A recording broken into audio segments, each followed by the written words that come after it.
Every April Fool's Day, my boyfriend joined his childhood friend in the same cruel prank, pretending to propose to me. Last year, I slipped the ring onto my finger, my heart full of hope. Suddenly, the mechanism snapped tight.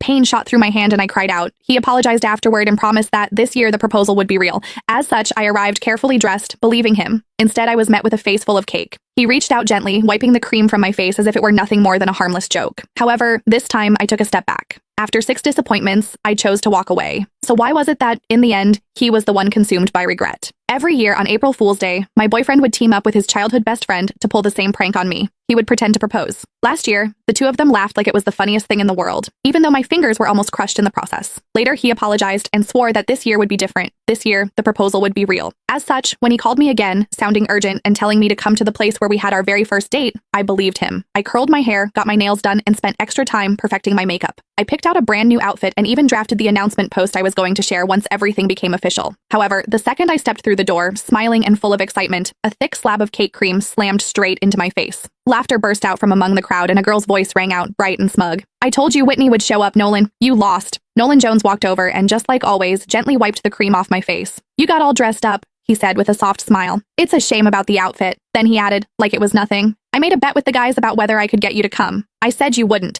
If I won, I'd propose tomorrow. If I lost, I'd propose next year." He looked at me, still smiling. "Sorry, since you showed up, I guess we're not getting married this year after all." I stared at him quietly. "So, you do know what tomorrow is?" He let out a careless laugh. "Of course I do. It's our 6-year anniversary. How could I forget?" The cream clung to my face, sticky and cold. At that moment, something inside me went completely numb. Our anniversary did not even take precedence over a prank, just like I could never beat her. I slipped off the plain couple's ring I had worn for 6 years. "Then let's break up." The sharp, clear sound of the ring hitting the floor cut through the room, and everything went silent. Nolan frowned a little. "Don't make a big deal out of this. It's just some cream. I'll wash it off for you later. You know Sylvia used to go way harder than this. She's already holding back." He glanced at the others. "It wasn't easy getting you here. Don't make it look like I can't even have fun just because I'm in a relationship." Sylvia Lowell made a face, looking upset. "Whitney, it's just a joke. If you don't like it, we'll stop, okay? Why are you talking about breaking up over something like this?" "See, I told you Whitney can't take a joke," someone else said. "You insisted on calling her, now look at what's happened." Sylvia huffed and sat on the couch. The mood shifted instantly. The way everyone looked at me turned cold. She was the only girl in their group, the one everyone spoiled. As long as she was unhappy, everyone would rush to comfort her, Nolan included. The first time I met her, she organized a game of truth or dare. When other people got dared, it was just something a little embarrassing. However, when it was my turn, they asked me to do something way out of line in front of everyone. All I said was that it was too much and I did not like it. Sylvia's eyes immediately turned red and she ran out of the room. Everyone ran after her, Nolan too. The welcome party that was supposed to be for me ended with me sitting there alone. He never said anything about it afterward, but from that day on, he never brought me to their gatherings again, unless Sylvia said it was okay. Then Nolan looked at me, his brows pulled tight. "Whitney, apologize to Sylvia. Before, I would have swallowed everything. I would have forced a smile,